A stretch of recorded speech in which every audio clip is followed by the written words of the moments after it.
시간에는 광야의 길은 거룩한 길, 이 제목으로 하나님의 말씀을 살펴보도록 하겠습니다. 하나님께서는 광야의 길을 내시게 되고 그 길을 통해서 하나님의 자녀들이 오게 하신다는 사실입니다. 그래서 이 시간에 광야의 길은 거룩한 길, 이 제목으로 하나님의 말씀을 살펴보도록 하겠습니다. 그래서 이사 35장 8절에서 거기에 대로가 있어 그 길을 거룩한 길이라 일컫받으리니 깨끗하지 못한 자는 지나가지 못하겠고 오직 구속함을 입은 자들을 위하여 있게 될 것이라. 거기에 대로가 있다고 말씀을 하고 있는데, 거기는 바로 계시록 12장에서 이스라엘이 큰 독수리의 두 날개를 받아서 가는 광야 자기곳, 그 광야 자기곳에 큰 길이 있게 되는데 그 길을 거룩한 길이라 일컬음받는다고 말씀을 하시고 있습니다. 또 계시록 21장 21절에서 그 12문은 12진주니 각 문마다 한 개의 진주로 되어 있고 성의 길은 맑은 유리 같은 정금이더라. 여기 성의 길을 말씀을 하고 있는데, 이 성의 길은 바로 하늘의 장막 안에 있는 길을 말씀을 하고 있습니다. 그래서 이 길과 이사 35장에서 그 길은 전혀 다른 길입니다. 이사 35장에서 말씀하는 이 길은 전 3년 반까지 있게 되고, 전 3년 반이 끝나는 날에는 짐승이 올라오게 됩니다. 그래서 거기에 대로가 있어 그 길을 거룩한 길이라 일컬음받는다고 할 때 이 길은 한때, 두때, 반때, 전 3년 만에 있기까지 있게 된다는 사실. 그리고 계시록 21장에서 성의 길은 맑은 유리 같은 정금이라고 할 때 이 길은 영원히 있게 되는 길이 된다는 사실입니다. 그래서 거기에 대로가 있어 그 길을 거룩한 길이라 일컬음받는다고 말씀을 하실 때 이 큰 길을 하나님께서 창조하신다고, 바로 내신다고 말씀하시고 있습니다. 이사 43장 19절에서 보라 내가 새 일을 행하리니 이제 나타낼 것이라 너희가 그것을 알지 못하겠느냐.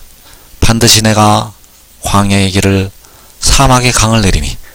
자, 만군의 여호와께서 새 일을 행하신다고 말씀을 하시고 있는데 반드시 광야의 길을 내신다고 말씀을 하고 있습니다. 그래서 이 광야가 역시 계시록 12장에서 그 여자가 큰 독수리의 두 날개를 받아서 가는 광야 자기곳, 그 광야에 하나님 아버지께서 길을 내시게 됩니다. 그래서 반드시 여호와께서 광야의 길을 내시게 되는데, 그 천사들에게 명하사, 바로 의의 나무들에게 명하사 길을 내시게 됩니다. 그래서 이사 62장 10절에서 성문으로 나아가라 나아가라 백성이 올 길을 닦으라. 큰 길을 수축하고 수축하라. 도를 제하라.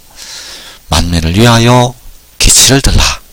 여기 백성이 올 길을 닦으라고 말씀을 하시고 있고, 큰 길을 수축하고 수축하라고 말씀을 하고 있습니다. 그래서 이 백성이 올 길, 이 큰 길이 바로 이사 43장에서 내가 광야의 길을 내신다고 말씀하신 그 길이 되겠고, 이 길로 택하신 백성들이, 구속함을 입은 백성들이 오게 된다는 사실입니다. 그래서 백성이 올 길을 닦으라고 말씀을 하시고 있고, 큰 길을 수축하고 수축하라고 말씀하셨습니다. 그래서 거기에 대로가 있어 그 길을 거룩한 길이라 일컬음을 받아야 한다고 말씀을 하시다는 사실입니다.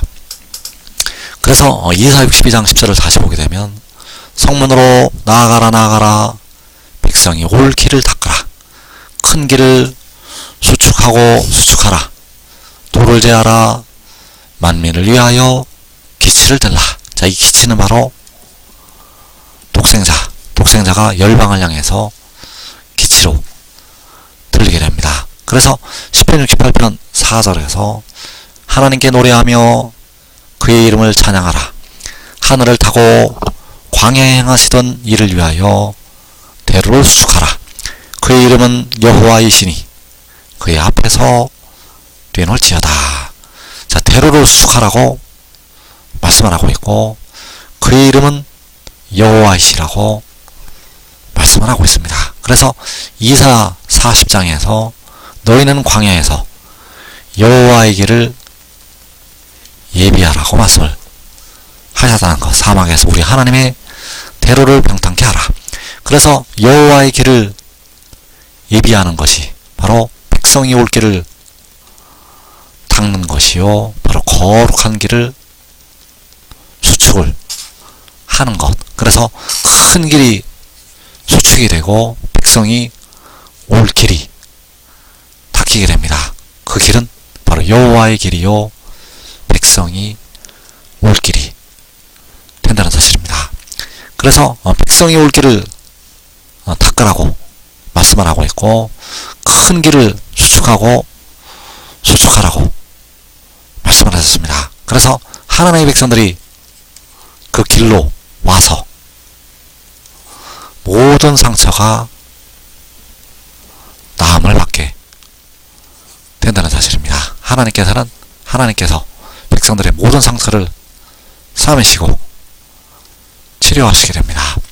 그래서 요한복음 9장 7절에서 이르시되 실로암 못에 가서 씻으라 하시니, 실로암은 번역하면 보냄을 받았다는 뜻이라. 이에 가서 씻고 밝은 눈으로 왔더라.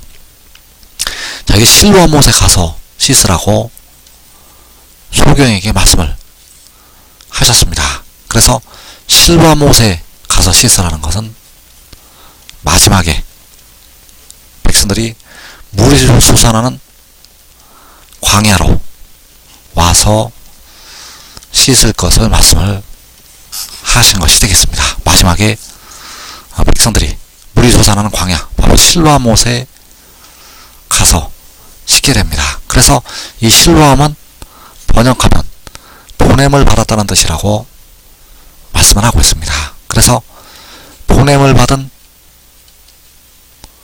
독생자, 아버지께서는 그 아들을 세상에 보내셨고 그 독생자로 말미암아 하나님의 백성들을 치료하시게 된다는 사실입니다. 그래서 모든 택하신 자녀들이 물이 솟아나는 광야에 와서, 바로 실로암 못에 와서 보냄을 받은 독생자에게 와서 모든 상처가 치유하심을 받게 됩니다. 그래서 실로암 못에 가서 씻으라고 할 때 그 실로암 못은 마지막에 물이 솟아나는 광야를 말씀하고 있고, 바로 독생자에게 보냄하심을 받은 독생자에게 와서 씻으라고 말씀을 하시는 것이 된다는 것. 그래서 이사 35장 5절에서 그때 맹인의 눈이 밝을 것이며 못 듣는 사람의 귀가 열릴 것이며 그때 자는 자는 사슴같이 될 것이며 말 못하는 자의 혀는 노래하리니 이는 광야에서 물이 솟겠고 사막에서 시내가 흐를 것임이라.